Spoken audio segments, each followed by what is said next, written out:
Welcome back, Commander. We need you briefed as soon as possible, so we're covering all factions in the Empire of Achenar.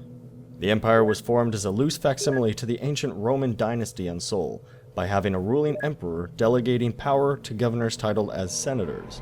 They're a vain culture that build their system on servitude and patronage, with various justifications surrounding their use of slavery.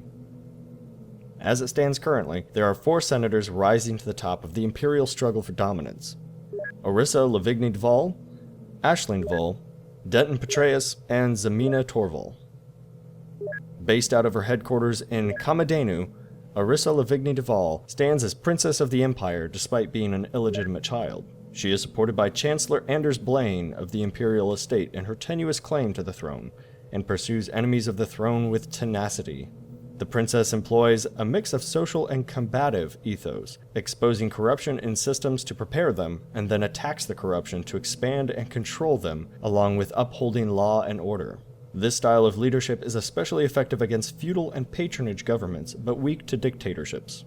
Pledging yourself into her service and gaining Rating 2 with 100 merits will give you a 20% increase in bounties handed in, which then increases up to a cap of 50% if she holds the top faction standing. You also gain 50,000 credits as a weekly bonus pay.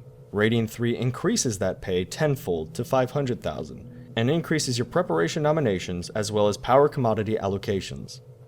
At 1,500 and 10,000 merits earned respectively, Ratings 4 and 5 further increase your bonus pay to 5 million and 50 million per week. They also increase your power-related nominations and allocations. Rating 5 also gives 100% increase to bounty payments under Lavigny-Duval. Benefits and systems she exploits are fairly rewarding. Rumor has it she enables her followers to use a multi-shot railgun called the Imperial Hammer after enough contribution.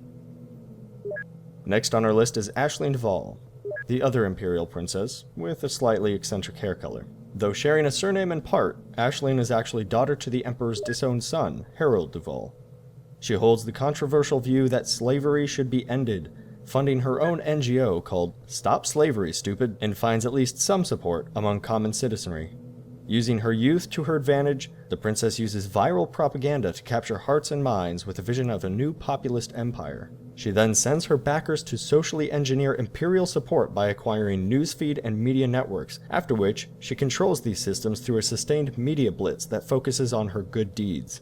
This style of leadership is especially effective against corporate governments, but weak to communist, cooperative, and patronage governments.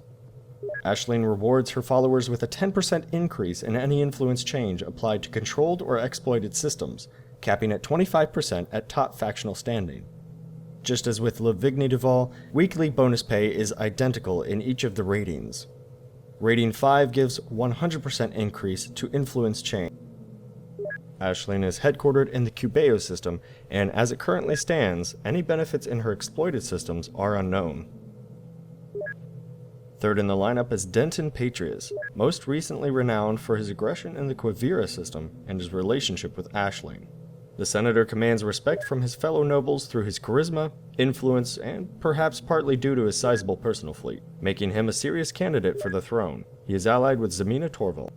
Patreus uses bribery through extensive lines of credit to soften and prepare systems for his preferred method of expansion, using force to overthrow existing powers. He then controls systems through Stockholm Syndrome-esque methods by heavily funding local security forces to protect those under his care. This style of leadership is especially effective against feudal and patronage governments, but weak to dictatorships. Patreus graces his followers with 10% cost reduction on weapon modules, scaling to 30% off when he holds top factional standing. All bonus pay and rating increases are identical to those stated for other factions, with Rating 5 instead giving a 90% reduction in cost of munitions. The benefits in his exploited systems seem to revolve mainly around high-value goods. He headquarters himself in the Eotiensis system. Last on our list for the Empire is Zemina Torval. She has been the spearhead behind the pushing for acceptance of slavery galaxy-wide, and acting as patron of the Imperial Slavers Guild. On occasion, she has even clashed with Aisling over the issue of slavery in the Empire. Unsurprisingly, the 124-year-old instead publicly backs Patreus' claim to the throne, though she very well may take any opportunity to claim it for herself. Torval forges strong bonds through system economies with statuses as preferred trade partners. Those connections and her vast wealth then work to expand her power into those systems while she purchases land and infrastructure. In controlling systems, she covertly hires private security to use darker methods of domination in forcing systems to stay in line. Her command style is strong against corporate structuring, but weak against communist, cooperative, feudal, and patronage governments. When allegiance has been pledged, Torval grants her followers a voucher for 5% of any trade profits in controlled or exploited systems, increasing to 20% at top factional standing. All bonus pay and rating increases are identical to those stated for other factions, with rating 5 instead giving a 50% increase on rare goods trade profits. Exploited systems under Torval primarily have reduced cost of minerals due to market flooding, but also double the consumption of Imperial slaves. She is headquartered in the Centini system and controls a fairly large portion of space. Take a breather, Commander.